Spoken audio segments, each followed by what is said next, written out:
آج international women's day ہے اور فاطمہ جناح یونیورسٹی کے اندر جو یہ فنکشن ہوئی، میں اس فنکشن میں آتے ہوئے جتنے بھی ہماری خواتین ہیں پاکستان میں ان کو یہ پیغام دینا چاہتا ہوں کہ انشاءاللہ جب اس ملک کی تاریخ لکھی جائے گی تو جس گورنمنٹ نے دل سے ووٹ لینے کے لیے نہیں، دل سے اپنی خواتین کو امپاور کیا، یعنی ان کو اپنے پیر پہ کھڑا کیا، وہ انشاءاللہ یہ ہماری حکومت ہوگی۔ سب سے پہلے میں آپ کو ایک بہت عظیم مسلمانوں کا اسکالر تھے جن کو ابن خلدون کہتے تھے، یہ ماڈرن ہسٹری کے باپ سمجھے جاتے ہیں۔ آج سے 800 سال پہلے انہوں نے ایک بات کہی تھی، انہوں نے کہا میں نے جتنی بھی قرآن شریف کا مطالعہ کیا ہے میں ایک نتیجے پہ پہنچا ہوں کہ اللہ نے انسان کو دنیا میں بھیجا ہی ایک مقصد کے لیے، اور وہ ہے کہ اس کی زمین پہ انصاف قائم کرنا، یعنی اس انصاف کو اس نے عبادت کا رتبہ دیا۔ تو جب ہم اپنے خواتین کی وراثت کے رائٹس کی بات کرتے ہیں تو جس طرح ابھی فاروق نسیم نے بھی بات کی اور ملیکہ بخاری نے بھی کی کہ ہمیں یہ پتہ چلنا چاہیے، ہمیں اس چیز کی سمجھ ہونی چاہیے کہ ہمارے نبی صلی اللہ علیہ وسلم نے آج سے تقریباً 1500 سال پہلے عورتوں کو رائٹس دیے تھے انہیریٹنس کے، اور یہ 1920 میں یورپ کے اندر اور برطانیہ کے اندر تب عورتوں کو انہیریٹنس رائٹس ملنے شروع ہوئے تھے۔ لیکن مجھے افسوس سے کہنا پڑتا ہے کہ اس چیز کے باوجود پاکستان میں اکثر خواتین کو ان کے رائٹس نہیں ملتے۔ میرا حلقہ میاں والی، تو میں جب میاں والی کے اندر دیہاتی حلقے میں پھرتا تھا تو وہاں تو کوئی تصور ہی نہیں تھا کہ عورتوں کو ان کا حق دینا جائیداد کے اندر، وہ تو یعنی میں نے ان کو کئی دفعہ کہا کہ یہ تو اللہ کا حکم ہے، لیکن وہاں تو کوئی تصور ہی نہیں تھا۔ اور بدقسمتی سے یہ ہماری جو ٹریڈیشن آئی ہے یہ ہندوستان سے آئی ہے کہ جس طرح ابھی بات کی گئی کہ عورتوں کو تو جب آدمی خامد مرتا تھا تو کئی 100 سال پہلے ان کی تو ٹریڈیشن یہ تھی کہ عورت ساتھ اس کو مار دیتے تھے، وہ جل جاتی تھی، اسے جلا دیتے تھے، ستی کر دیتے تھے۔ آدمی جب جاتا تھا تو وہ جب لوگ مسلمان بھی ہوئے تو یہ ذہنوں میں یہ پرانا وہ جو سسٹم رہ گیا کہ عورت تو ایک پراپرٹی ایک آدمی کی کنسیڈر کی جاتی تھی۔ تو لہٰذا اس وجہ سے یہ ہمارے ابھی انہوں نے جو فاروق نسیم نے بات کی، آپ جس طرح ساؤتھ چلے جائیں جو فیوڈل سسٹم ہے، یہ فیوڈل سسٹم کے اندر عورتوں کو رائٹس نہیں ہیں، اور اس لیے یہ ہم نے قانون تو بنا دیا، لیکن اب یہ سارے معاشرے نے اس کو امپلیمنٹ کروانا ہے۔ اس کے اندر ایڈمنسٹریشن کا بھی کام ہے، اس کے اندر ہماری خواتین کا آپ سب نے شعور پیدا کرنا ہے۔ آپ پڑھی لکھی ہیں، آپ کے اوپر زیادہ ذمہ داری ہے کہ آپ شعور پیدا کریں کہ یہ اب قانون اجازت دیتا ہے ہمیں انفورس کرنے کے لیے۔ تو یہ ایک تو مجھے اس کی بڑی خوشی ہوئی، کیونکہ میں ہمیشہ سوچتا تھا کہ اللہ نے کبھی موقع دیا تو سب سے پہلے میں کوشش کروں گا کہ اپنی خواتین کو امپاور کریں، ان کا رائٹ ہے انہیریٹنس کا۔ اس کے ساتھ بڑی میں نے دکھ بھری کہانیاں بھی سنی ہیں کہ آدمی دوسری شادی کرتا ہے، بیوی کو گھر سے نکال دیتا ہے،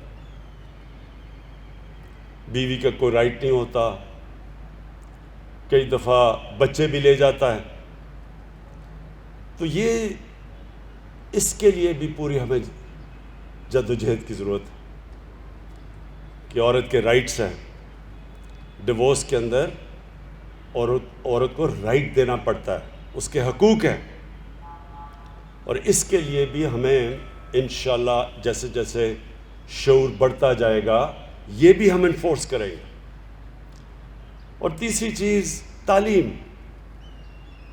عورتوں کی جو تعلیم کے اوپر ہمیں زور دینا چاہیے تھا وہ نہیں دیا ہم نے.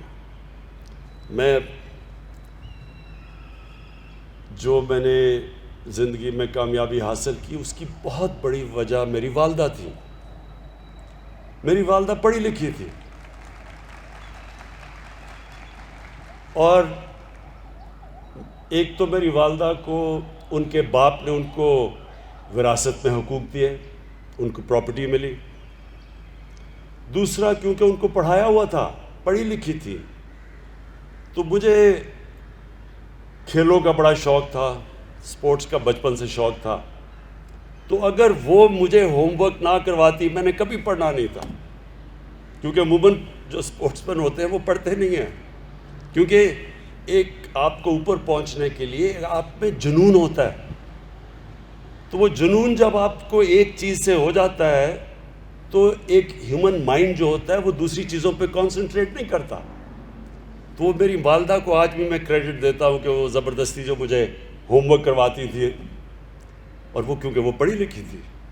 تو یہ جو اللہ نے مجھے کامیابی دی اس میں بہت بڑا میری والدہ کا ہاتھ تھا.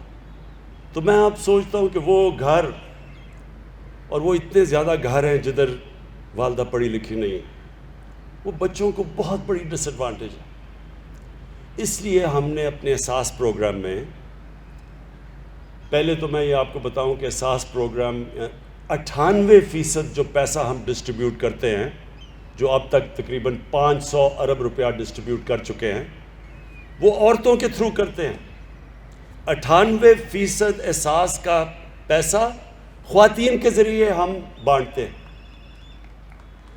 اور دوسری چیز جو ہم سٹائپنڈز دیتے ہیں، ہم جو بچے سکولوں کے اندر نہیں پڑھ رہے، لڑکے اور لڑکیاں سکولوں سے باہر ہیں، ہم زیادہ پیسہ دیتے ہیں. جو سٹائپنڈ ہے کہ اگر آپ اپنی بچی کو پڑھائیں گے تو ماں باپ کو ہم پیسے دیتے ہیں کہ اپنی بچیوں کو اسکول میں ڈالیں.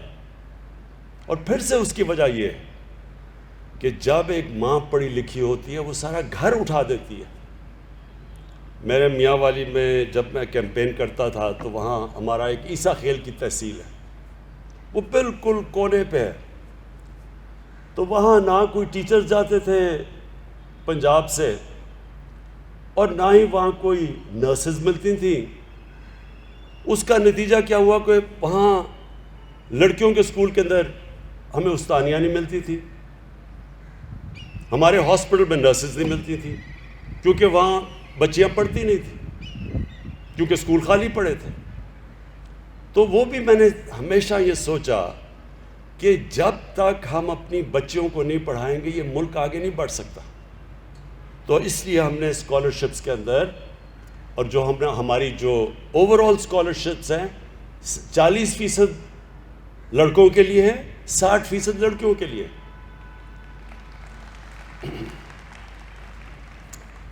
اب میں دو اور باتیں کرتا ہوں. فاروق نسیم نے بھی، جو ہمارے بیرسٹر نے بڑی محنت کی ہے. دیکھیں ہمارا مسئلہ، سب سے بڑا مسئلہ پاکستان کا یہ ہے، اس کو انگریزی میں کہتے ہیں رول آف لا، قانون کی حکمرانی. مدینہ کی ریاست کی جب ہم بات کرتے ہیں تو یاد رکھیں اس کی بنیاد دو پلرز، دو اصولوں کے اوپر رکھی گئی تھی. میں اس لیے چاہتا ہوں کہ آپ کو یہ پتہ ہونا چاہیے، آپ اس ملک کے شہری ہیں جو اسلام کے نام پہ بنا تھا. باقی کوئی ملک دنیا میں اسلام کے نام پہ نہیں بنا. ایران میں ایرانی تھے اور عرب تھے اور مصری تھے، لیکن پاکستان اسلام کے نام پہ بنا تھا. اور یہ اس لیے بنا تھا کہ علامہ اقبال کی بڑی خواب تھی کیا ہم دنیا میں ایک مثال بنائیں گے کہ وہ اصل اسلام کیا تھا، جس کی وجہ سے وہ جو اصول طے کیے گئے تھے مدینہ کی ریاست میں، وہ دنیا کی انہوں نے امامت کی، تاریخ کا حصہ ہے، اس لیے یہ ملک بنا تھا۔ تو اس کی جو بنیاد رکھی گئی تھی، ایک قانون کی حکمرانی۔ ہمارے نبی صلی اللہ علیہ وسلم نے کہا تھا کہ جب ایک معاشرہ تباہ تب ہوتا ہے، اور تمہارے سے پہلے معاشرے تباہ ہوئے، کہ طاقتور چوری کرے تو اس کو چھوڑ دیں، آپ اس کو پکڑے نہ، جیل میں نہ ڈالیں، اور جب کمزور چوری کرے تو اسے جیل میں ڈال دیں۔ انہوں نے یہ کہا کہ اس سے معاشرہ تباہ ہوتا ہے، یعنی کہ جب آپ طاقتور کو قانون کے نیچے نہیں لا سکتے۔ یہ نمبر 1 انہوں نے، اور پھر کہا کہ میری بیٹی بھی چوری کرے گی تو اس کو میں سزا دوں گا۔ اور دوسری امر بالمعروف، قرآن کی آیت ہے کہ میں نے تمہیں سب سے عظیم قوم بنایا، اللہ کی سب سے عظیم قوم دنیا کی امامت کرنے کے لیے۔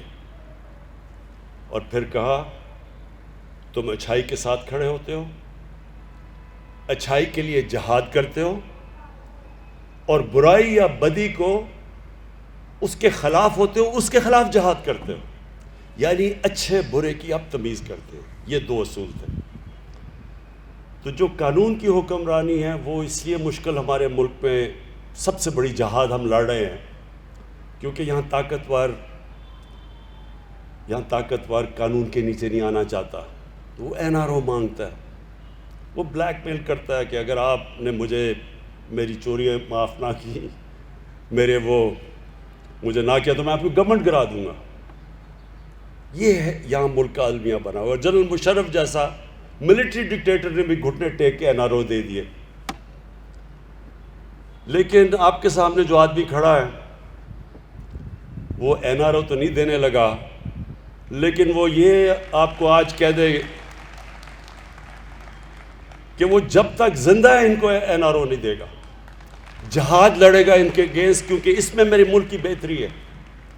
میرے نبی کا فرمان ہے کہ جب تک آپ طاقتور کو قانون کے نیچے نہیں لے کے آتے، آپ کا معاشرہ تباہی سے نہیں بچ سکتا۔